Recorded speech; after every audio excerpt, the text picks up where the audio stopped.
Ayan mga kapain, isang magandang araw naman po sa ating lahat yan. Panibagong araw, panibagong vlog na naman po tayo mga kapain. At for today's vlog mga kapain, dito muna tayo sa loob ng bahay yan. Cooking master muna tayo ngayon. Dito muna tayo, yan. Nagsalang na rin ako ng sinaing. Kasi babantayan ko si Kilengskit kasi nga bagong tuli. Dito lang muna kami sa loob ng bahay. At magluluto ako ng aming simpleng ulam lang naman. Simple pero tipid. Tipid na ulam yan. Magtotorta lang tayo ng talong mga kapain. Pero ang talong ay hindi natin siya iihaw mga kapain. Hindi. Palaga ang gagawin natin. Siyempre, kapag nagtorta tayo ng talong, kailangan natin ng talong, itlog, at saka konting harina lang. Yun lang ang ating recipe. Diba? Tipid mga kapain. Siyempre, lalagyan natin ng konting pampalasa at konting asin yan. Mga kapain. At bago ang lahat, syempre, naugasan ko na tong talong. Naugasan na natin mga kapain yan. Tatanggalan lang natin siya ng tangkay. Ng tangkay mga kapain. At samahan nyo ako mga kapain sa aking pagluluto.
Naman ay isasalang natin siya dun sa gasol.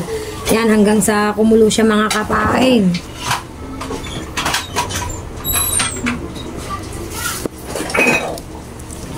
Oops, pakukuloyin lang natin to, palalambutin lang natin mga kapain. Salang natin dito. Yan. One click ba? One click mga kapain yan. At waiting tayo mga kapain hanggang sa kumulo siya at lumambot. At kapag lumambot na siya ay doon, hahanguin natin siya mga kapain. Hahanguin natin kapag lumambot na siya. Siyempre, sundutin ko yan ng tinidor para mag-absorb yan. At kapag kumulo na yan, lumambot na, ay papakita ko sa inyo mga kapain ang susunod nating gagawin. Ang pawis natin. Sobrang init kasi dito sa loob ng bahay. Dito muna tayo sa simpleng recipe mga kapain. Kasi ako mahilig din talaga akong magluto mga kapain. Mahilig talaga akong magluto. Lalo na't may mga iluluto talaga. Pero ang mga niluluto ko lang is yung simpleng mga putahe lang ba. Mga simpleng putahe. Tapon natin sa basurahan. Hindi po ako nagtitinda. Stock lang po yan. Diba? At ipe-prepare na natin ang ating mga kailangan pang gamitin. Yan. Yung paglalagyan ng talong at saka yung pang-smash. Siyempre ang salaan kasi sasalain natin yan kapag kumulo na yan mga kapain. At habang hinihintay natin kumulo ang ating talong ay update ko na lang kayo maya-maya mga kapain. Yan, so mga kapain at update tayo. Ayan, kumukulo na yung tubig mga kapain at kita nyo naman may pinagbabago yung talong. Na siya, yung medyo nagiging brown na siya mga kapain, pero hindi pa yan luto, gawa ng kabilang side. Yan, babalik rin ko lang para yung kabilang side naman yung mag-brown mga kapain. Tapos kapag nag-brown na yan at malambot na yung kapag isang sundot mo lang ng tinidor ay malambot na, ay hahanguin na natin siya at i-drain. Tapos medyo palalamigin natin mga kapain. Yun. Ganun lang ang technique ng pagluluto ng tortang talong. Kasi yung iba, diba, paihaw. Sa ngayon ay hindi ako makakapag-ihaw, mga kapain. Kaya ganitong nilaga ang ginawa ko paglalaga, mga kapain. Yan, mga kapain, at inihintay lang natin na mag-brown siya. Takpan muna natin ng konti pang minuto para mga kapain masabi na natin na luto siya. At itong ating sinaing ay Shing, yan, luto na mga kapain, luto na. At waiting na ang ating ibang gagamitin sa ating tortang talong mga kapain. Mga kapain, tingnan ulit natin ang ating, ayan! Ayan na siya mga kapain. Wait, sundutin natin. Ay, malambot na siya. One click off. Yan, at papatayin na natin ang kalan or ang gasol mga kapain. Kunin natin ang salaan kasi sasalain natin siya. Oops. Yan, at pupwesto tayo. Kasi hindi natin pwedeng hawak ang cellphone habang sinasala natin. Ayusin natin mga kapain. Double purpose to. Habang nagluluto ay nandito tayo sa ating premiere mga kapain. Di ba? Yan, dyan tayo sa ating premiere. Yan, mga kapain, set lang natin ang ating camera. Yan mga kapain, at salain natin. Kasya kaya sa salaan, baka malaglag Huwag na lang kaya natin alisin dito sa kaserola. Para sureable na hindi siya malaglag. Ayan. Iga na naman ng tubig diba? Tapos lagay natin ito dito, mga kapain. At dahil na iga na natin mga kapain, yan, iga na. Salin natin dito mga kapain. Salin natin dito at palamigin natin ng konti. Yun. Palalamigin natin yan ng konti mga kapain bago natin i-smash. I-smash natin yan mga kapain. Pasilip ko sa inyo ang pag-i-smash. Maya-maya mga kapain.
nagtapos na tayo magluto. Ito na siya, oh. Ayan na yung itsura niya nung naluto. Tortang talong. Siyempre, meron kaming sausawan na ketchup at meron kaming gulay. Yan. Lalagyan ko pa yan ng mga kanin kasi 3 lang kami ng aking anak. Ang aking isang, yan, si Princess, si Kileng, tapos ako. Yan, kasi yung dalawa is nasa San Juan, Laia. Kaya kami lang kakain today. Hindi, same pa rin nak yan. At kami ay kakain muna mga kapain. Then after kung kumain ay magpapahinga lang ng konti. Pupunta tayo sa tabing dagat kasi tayo ay magpapain ng kitang mga kapain. Yan, meron tayong sideline today mga kapain at magpapain tayo ng kitang. So, kukuha ko ng kanin at kami ay kakain na yan. Siyempre, kailangan dyan ay may malamig na tubig mga kapain. Kapartner niyan is malamig na tubig para kompleto ang ating pananghalian mga kapain. Yan muna ang ating ulam today. Simpleng ulam na mumurahin mga kapain. Yan, at kain muna kami mga kapain. So yan mga kapain, update tayo. Tapos na tayong kumain at pahinga lang ng konti at magpapain na tayo ng kitang. Yan. May kumakain dito sa likod ko. Sarap ng... Ano ba yan? Akala ko kanin. Bukayo pa lang kinakain. Oh, sarap niyan. Kaso hindi tayo pwede. Matamis. Kalaban natin yan. Pagkakainit Dito masarap tumambay. Mataas ang aking sugar. Kaya bawal tayo niyan. Yan. At tapos kakatuwa mga kapain. Ginagawa na dito yung yung dating pinaglagyan ng bangkang kulay pulang to. Ginagawa na. Galing. Mabilisan na yan. Bawal lang matamis sa internet. Dito bawal. Iba na yung nag-iingat. Hindi, sa tanghali lang ako nakain kanin.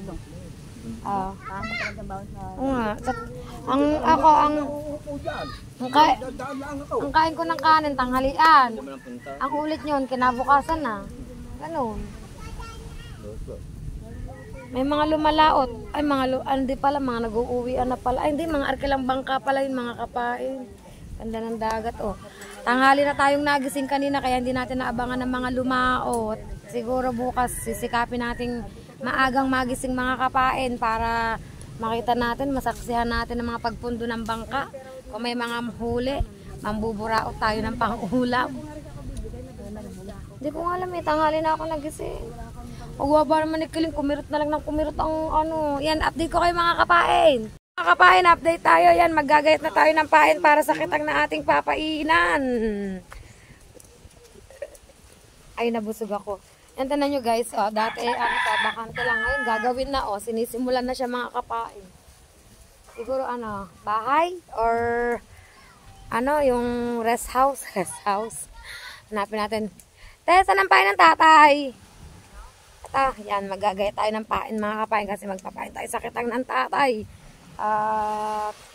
Para meron tayo kahit papaanong maidugtong na vlog. Ang hirap maghanap ng content ngayon, pero go lang. Maghanap tayo mag-iintay tayo ng gunting. Pag marami ng guide si Ate Michelle yan. Isa rin sa Mama Main. Di pa tapos ang aking kitang na papainan, tinatay-tay pa. Yan mga kapain, tinatay-tay pa. At maghanap tayo ng lagayan ng gayat na pain para pain na lang tayo ng pain. Hanap tayo mga kapain. Ito ng lalagyan na bakante or planggana na bakante. Hanap tayo mga kapain. Bakanteng planggana. Hanap. Ay wala. Yan tayo. Balik tayo. Yan, update ko na lang kayo mga kapain kapag may nakita na akong bakanting planggana or lagayan ng magagayat na pain. Nakakita na tayo at anlawan lang natin. Anlawan lang natin ng kaunti. Yan. Ching! Isa pa. Anlawan natin mga kapain. Yan.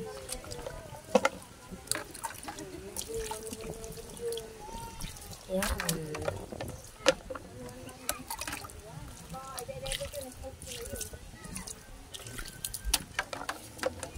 Lang tayo naglalaro nito Lagyan natin ito ng pain, mga kapain. Pain, mga kapain yan. O, na tayo dito sa ating pagpapainan. Pwesto tayo dito. Oh. Shing! Yan. Diyan. Tapos lagyan natin ng pain. Buhatin natin ng pain.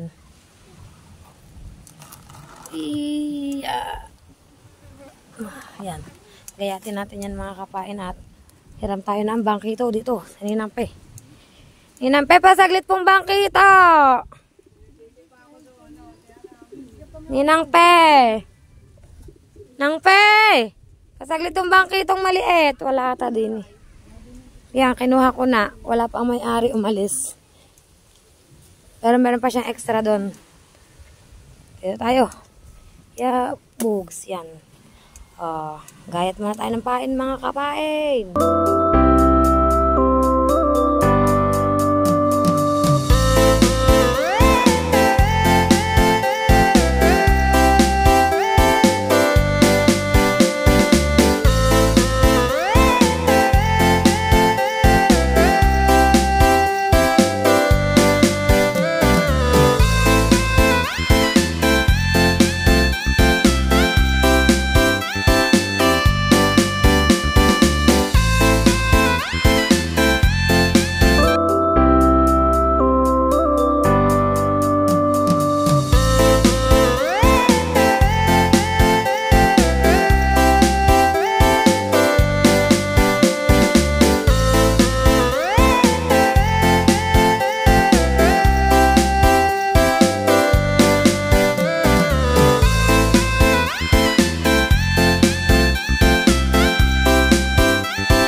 dahil tapos na tayong magpain ay dito ko na rin po tatapusin ang aking vlog sa araw na ito mga kapain yan. Maraming salamat po sa inyong lahat sa walang sawang pagsuporta at kita-kits lang po tayo sa panibagong vlog ni Kapain. Bye bye guys! See you on my next vlog.